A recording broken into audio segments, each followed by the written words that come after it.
nearly 40 years ago.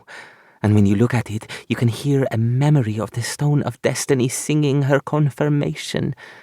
She sighed with pleasure. It will be a shame to part with it, but should you or Merchant Morlock be interested? She angled the plate temptingly. Not today, Merchant Bryack. Not today was so much safer than no. Morlock would skin him for shoe leather if he closed down a potential opportunity with a no. Have a profitable day. Deri slipped behind a trio of young women bearing armfuls of parcels, though he needn't have bothered. Merchant Bryack was already calling out to another. He wove and darted through the crowd. It was busy, even for the Untermarkt, making running errands even more of a challenge.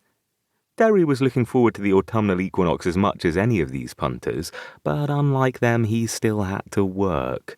Didn't get but the bare scrape of holiday allotted by his indenture. "Good morning, Merchant Craidland," Deri called, passing a mountain of a man with eyes like coals and hair of fire. One of Merchant Morlock's best trading partners. Always take the time to pay respect to Merchant Craidland. Deri received a grunt of recognition in reply. A smith as much as a merchant, Craidland affected a smith's apron rather than the more elaborate robes many merchants favoured. The majority of his attention was currently bent on hammering the last details of delicate brass filigree into place on a replacement hand for the man standing outside the merchant's stall, who only had one of his own remaining. A soldier, probably, what with the appendage in question being of brass and all. Craidland's stall commanded an intersection of two market avenues. Left should be quicker, along the street of living flame. Deri turned, but instead of the smell of hot metal and cold coins, his nose filled with a full field of floral bouquets. Fardels, the market had shifted again. Fruit of knowledge, fruit of health, learn secrets never seeken. Seeds, rich seeds, one grain will sprout a full field of wheat.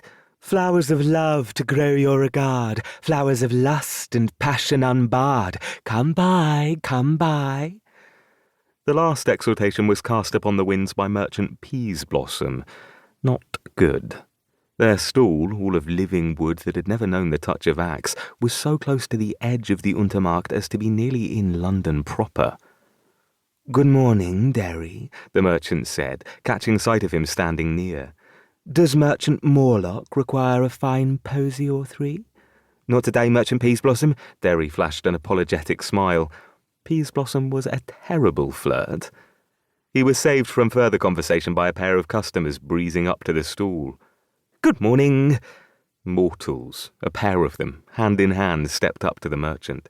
The two young men, for such they were, both wore clothes of excellent cut, with particularly fine waistcoats. One was green and bronze, with a chain-like pattern worked across it, while the other was blue and grey and bore repeating circles like ship's wheels. It was a far cry from Deri's own garb. He was dressed well enough, to be sure, but as a servant. Simple trousers and waistcoat of grey with a coat to match. His hat, a nice flat cap which had once been a very fetching maroon, was his sole foray into the more daring side of fashion. As a servant he could only venture so far. Not like the happy young men in front of him. "Ah, Messrs. Copperfield and Steerforth, you're looking well. I have the boutonnieres for your wedding already. Bide but a moment and I will fetch them for you." Merchant Peaseblossom turned, touched a flower as iridescent and translucent as spun glass, and disappeared. "Should we get some more Rosamili?" Steerforth asked. "We're here anyway." The flowers in question were so named for the enchantment their petals bore, not the specific colour or variety.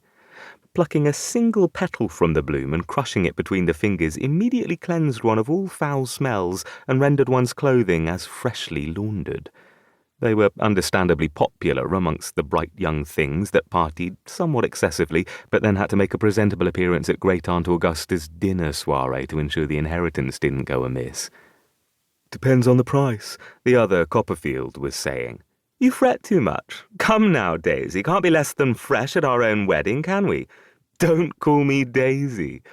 Copperfield attempted to look stern, but the laugh that burst from his lips spoiled the effect. Love it.